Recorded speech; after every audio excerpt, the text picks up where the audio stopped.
ये क्लियर है। Peak current हो गया हमारा, ये हमारा फेज डिफरेंस 90, करंट यहाँ पे लीड कर रहा by 90 degree, power zero, power factor zero. Phasor diagram,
okay.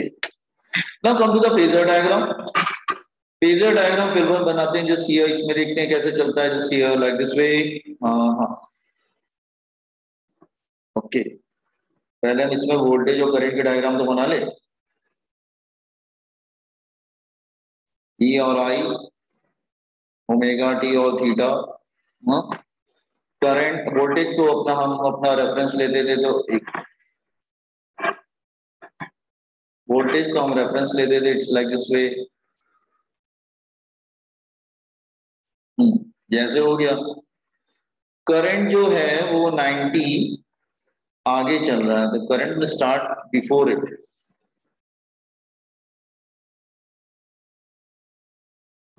एक मिनट।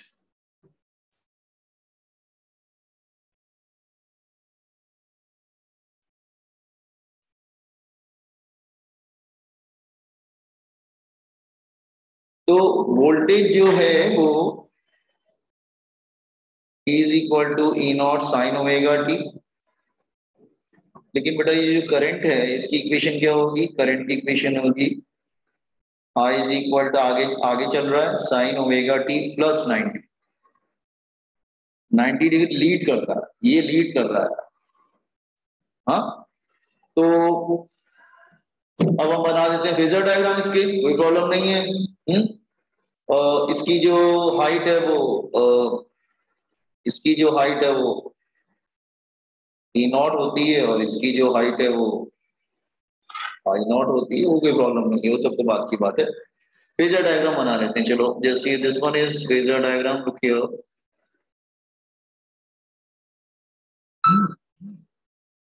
हाँ, दिस वन हियर। और हम पहले दोनों की हाइट का सर्कल बना लेते हैं, याद है। तो इसका हाइट नियर अबाउट इधर आ रहा है कुछ, और इधर आ रहा है, और करंट का हाइट इधर आ रहा है ये। हाँ, दोनों के हाइट का सर्कल बना लेते हैं। मैं तो आइडिया से ऐसे ही बना ले रहा हूँ, ठीक है।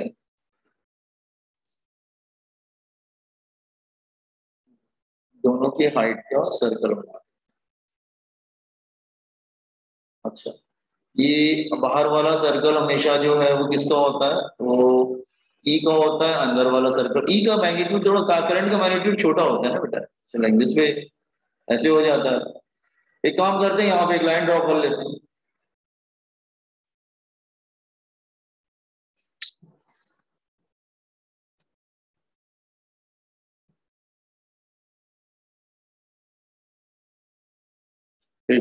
यहाँ पे एक लाइन ड्रॉ कर लेते हैं हम लोग।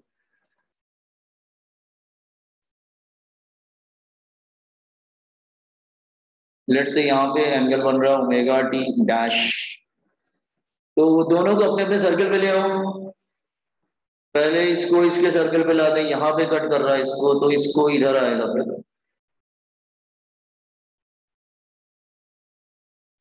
तो ई बाहर वाला सर्कल ई का होता है, तो वो तो इधर आ जाता है।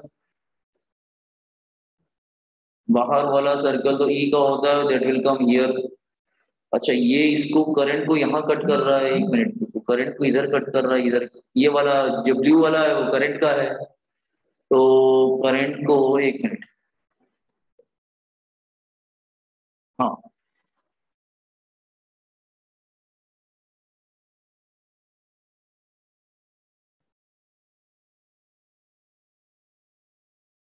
तो करंट का तुम्हारा इधर आएगा, दिस वन हियर। एक 90 डिग्री करंट आगे चलेगा ना इसमें। ठीक से नहीं बन रहा है, तुम ठीक से बना लेना। करंट यहाँ पे 90 आगे चलता है, एक मिनट। हाँ, करंट इज, एक, करंट इज हियर, और करंट जो है वो वोल्टेज से 90 डिग्री आगे चलता है। और ये जो एंगल है that is omega T dash. तो ओमेगा टी डैश एंगल पे करंट जो है वोल्टेज से, अब ये एंटी क्लॉकवाइज डायरेक्शन में घूमेंगे सब यार, एंटी क्लॉकवाइज डायरेक्शन में घूमते हैं, क्लॉकवाइज में नहीं है, तो करंट हमेशा 90 आगे चलता है capacitor. Have understood this phasor diagram?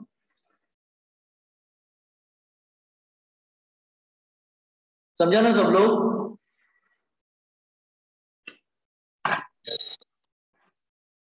इसको कॉपी कर लो।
Okay, done.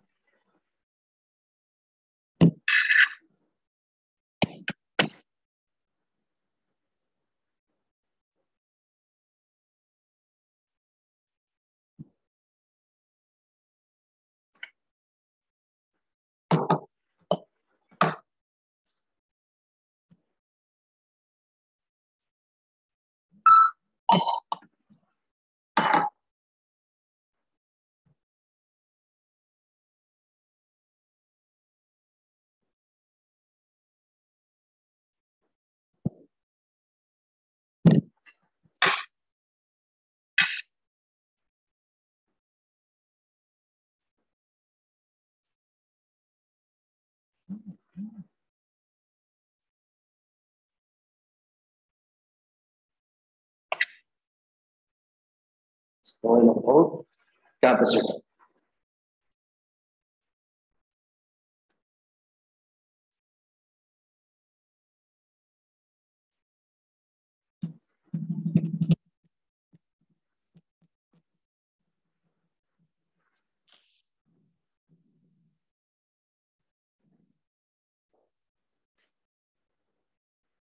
Done, sir. हाँ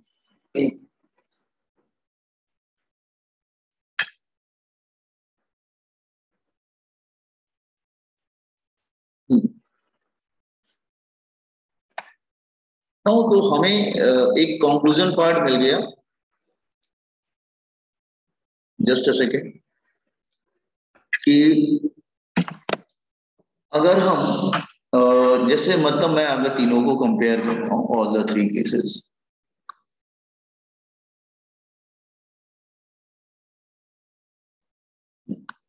अगर मैं तीनों को कंपेयर कर रहा हूँ, रेसिस्टेंस को, इंडक्टर को और कैपेसिटर को, ठीक है। सो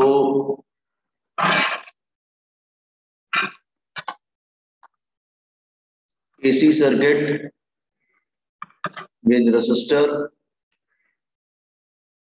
inductor, capacitor,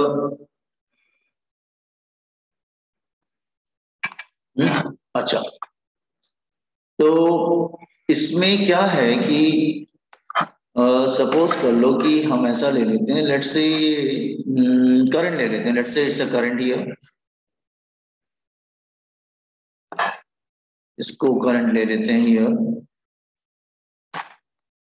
करंट नहीं, एक सेकेंड,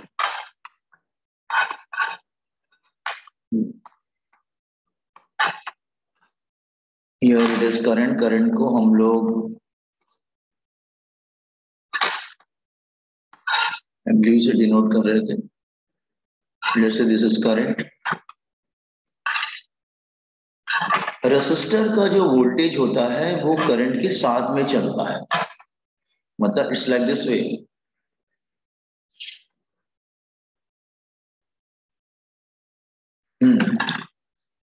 इंडक्टर में करंट 90 पीछे चलता है वोल्टेज से, एंटी क्लॉकवाइज घूमते हैं, ध्यान रखना।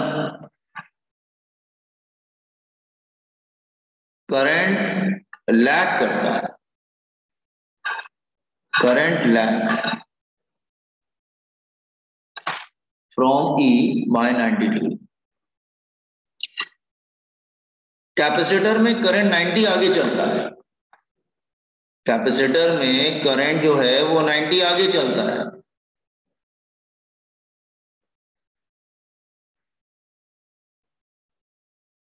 एंटी क्लॉकवाइज घूमते हैं, ये भी ध्यान रखना, ये लीड कर रहा है। तो कहने का मतलब ये है कि यहाँ पे दोनों साथ में चलते हैं।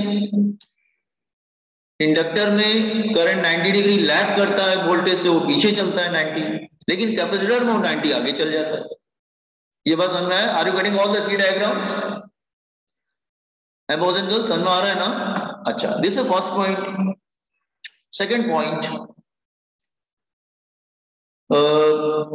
इसके रेसिस्टेंस को हम लोग आर बोलते हैं, रेसिस्टिव रेसिस्टेंस आर बोलेंगे।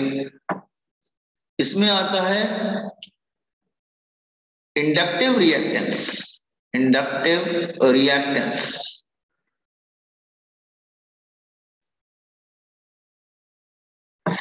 that is equal to omega L, omega मतलब 2 पाई F into L। Capacitive reactance, इसमें रेसिस्टेंस जो होता है कैपेसिटिव रिएक्टेंस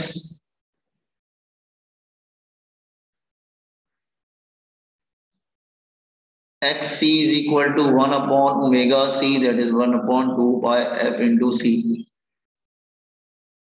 कहने का मतलब यहाँ पे क्या है कि resistance is independent of frequency.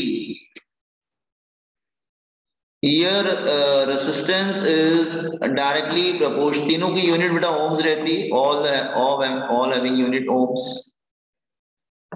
हाँ, यहाँ पे क्या है सेकंड वाले में, inductive reactance is proportional to frequency. इसमें क्या होगा, that is inversely proportional to frequency. तो कहने का मतलब अगर तुम ग्राफ देखने की कोशिश करोगे, let me plot a graph in all three cases.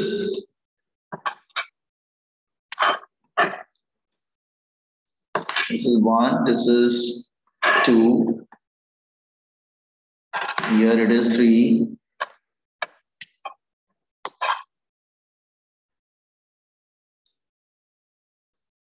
अगर यहाँ पे रेजिस्टेंस लेते हैं और यहाँ पे ओमेगा लेते हैं, एक्सएल लेते हैं और यहाँ पे ओमेगा लेते हैं, एक्ससी लेते हैं और यहाँ पे ओमेगा लेते हैं, तो यहाँ पे फर्स्ट वन में वो ओमेगा पे डिपेंड करता ही नहीं है रेजिस्टेंस, तो यहाँ पे क्या है, डायरेक्टली प्रोपोर्शनल टू ओमेगा, तो इट्स स्ट्रेट लाइन।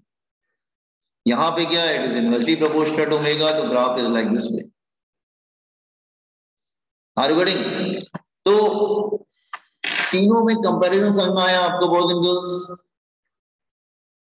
वो सेकंड वाले में ग्राफ नहीं था। क्यों? It is proportional to L ना बेटा, it is directly proportional to L. Proportional के मतलब क्या होता है? Graph is a straight line passing through origin. ये जो है फर्स्ट वाले में तो डिपेंड करता ही नहीं है ना, तो चाहे फ्रीक्वेंसी कितनी बड़ा, रेजिस्टेंस कांस्टेंट रहेगा, resistance should be constant, resistance तो जो भी होगा यहाँ पर कांस्टेंट रहेगा, वो डिपेंड नहीं करता। रेज़ टू पावर 0 मतलब इंडिपेंडेंट, समझा क्या? और ओमेगा को तुम चाहो तो 2 पाई एफ लिख सकते हो, बात अलग है। To comprehend this information, you have to memorize it.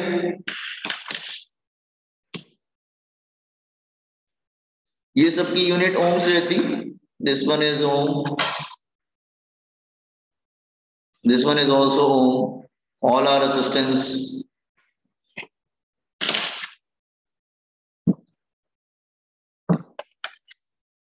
यहाँ पे यहाँ पर फेज डिफरेंस, एक मिनट, यहाँ पे फेज डिफरेंस 0 डिग्री होता है, यहाँ पे फेज डिफरेंस 90 डिग्री होता है, और यहाँ पे भी फेज डिफरेंस 90 डिग्री होता है। एक में करंट लैग करता है, पीछे चलता है, दूसरे में करंट लीड करता है, सब एंटी क्लॉकवाइज घूमते हैं, एंटी क्लॉकवाइज, क्लॉक के निडल के अपोजिट डायरेक्शन में, anti clockwise.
Just scroll down.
Done sir. हाँ, एक सेकेंड। अच्छा, हमने स्टार्टिंग में बहुत सारे लिख दिए थे, लेकिन आपके मैंने आपके बुक में देखा तो इतने नहीं है। उन्होंने सिर्फ ये तीन डिस्कस किए और सीधे डायरेक्ट वो तीनों को मिक्स कर दिया उन्होंने। हाँ, तो हम लोग भी क्या करते हैं, वही कर लेते हैं जो आपके बोर्ड्स में, क्योंकि सीडी में उसके बाहर से तो आएगा नहीं।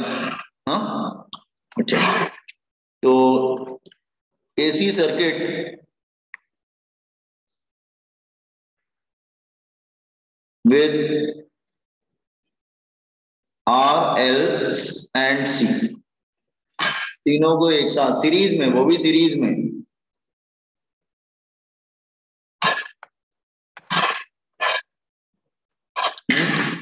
तो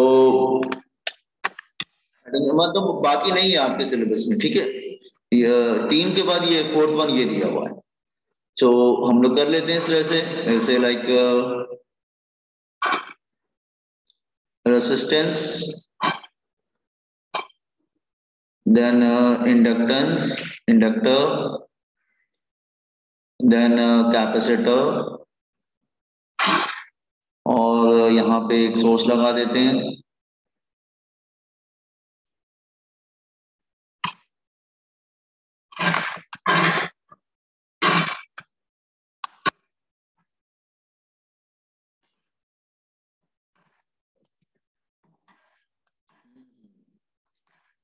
Now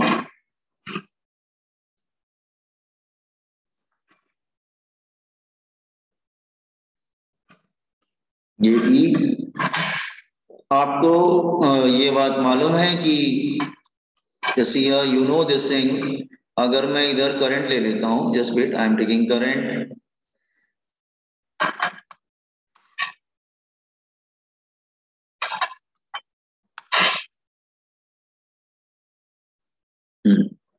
अगर मैं करंट ले लेता हूं तो यहां पे तो जो है, एक सेकंड, रजिस्टर में जो करंट है और वोल्टेज जो है वो साथ में चलते हैं, ठीक है। तो ये तो साथ में चलेंगे, दैट इज ई आर। इसमें जो है वोल्टेज 90 आगे चलता है, दैट इज ई एल। इसमें वोल्टेज 90 डिग्री पीछे चलता है, मतलब करंट आगे चलता है, ई सी 90।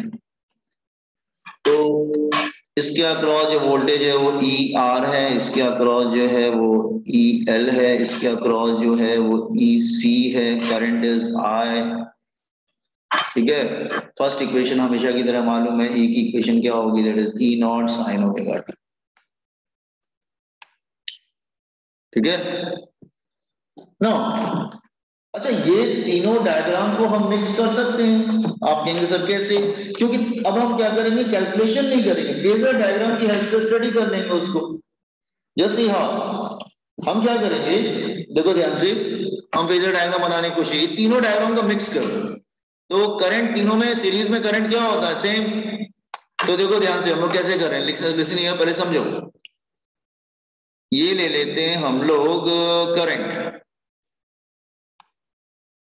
करंट सब में सेम है, करंट इज सेम। अच्छा, रेसिस्टेंस का वोल्टेज साथ में रहेगा, कोई प्रॉब्लम नहीं है, that is E R. Inductor का वोल्टेज करंट से 90 आगे चलता है, ई एल। ये तीनों डायग्राम को बेटा ओवरलैप कर दो। और रेसिस्टेंस का सॉरी, कैपेसिटर का वोल्टेज 90 पीछे चलता है,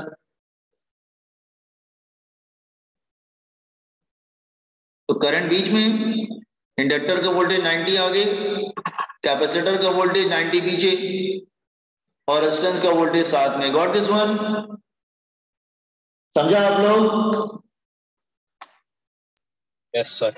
अच्छा, तो ये तीनों वेक्टर है ना, तीनों को ऐड करते हैं, तो पहले इन दोनों को करते हैं। अच्छा, इसमें दो केस हो सकते हैं बेटा, ईएल बड़ा होगा तो ईएल माइनस ईसी हो जाएगा, ईसी बड़ा होगा तो ईसी माइनस ईएल। तो हम ले लेते हैं let EL is greater than EC, ऐसे ले सकते हैं ना, EL is greater than EC.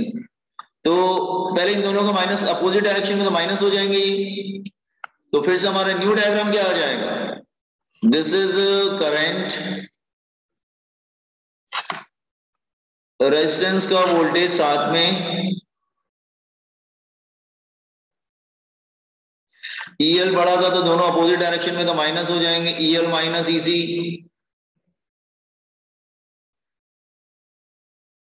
EL minus EC।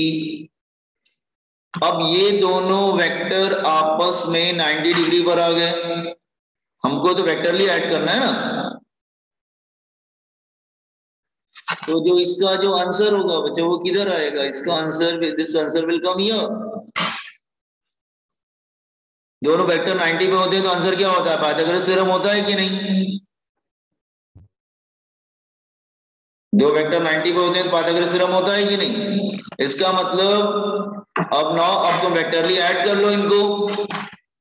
दो वेक्टर 90 पे होते हैं तो आपको मालूम है कैसे ऐड करते हैं, पाइथागोरस थ्योरम। ये under root of a square plus b square plus 2ab sine theta is 90 बन रहा है, तो साइन 90 कॉस, रिजल्टेंट का फॉर्मूला क्या था बेटा, under root of a square plus b square plus 2ab cos 90, तो कॉस 90 जीरो हो जाएगा, तो क्या बचेगा, under root of a square plus b square. इसका मतलब ई का फॉर्मूला क्या हो जाएगा, ई हो जाएगा अंडर रूट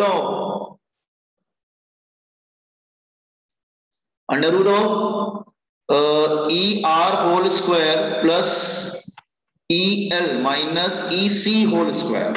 आर्गुमेंटिंग कैसे आया, कॉपी दिस वन। उसके बाद प्रोसीड करते हैं हम, this is a very important formula for numericals.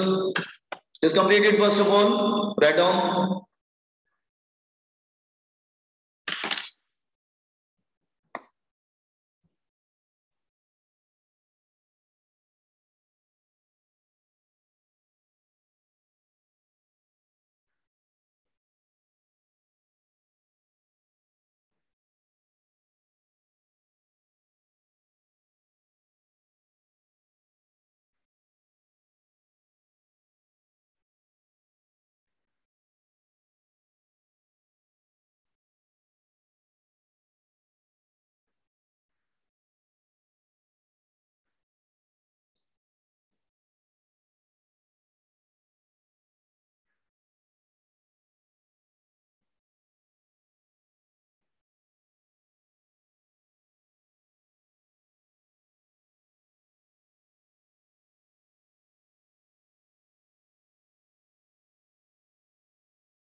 अच्छा, अगर EL बड़ा, अच्छा EC बड़ा होता तो EC माइनस EL नीचे आ जाता, जो ग्रेटर होता है रिजल्टेंट उसकी साइड जाता है ना।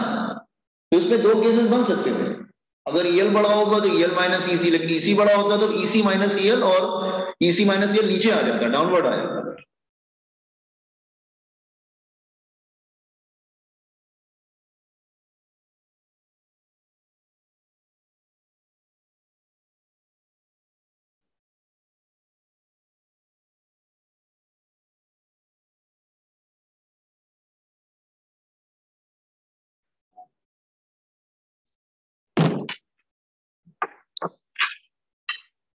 अच्छा, E और करंट दोनों में फेज डिफरेंस कितना दिख रहा है, फाई। डायग्राम में मेंशन कर लेना।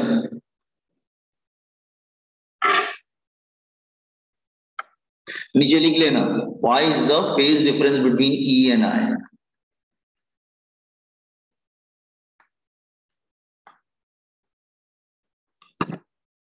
और इन दिस केस कौन लीड कर रहा है, E लीड कर रहा है।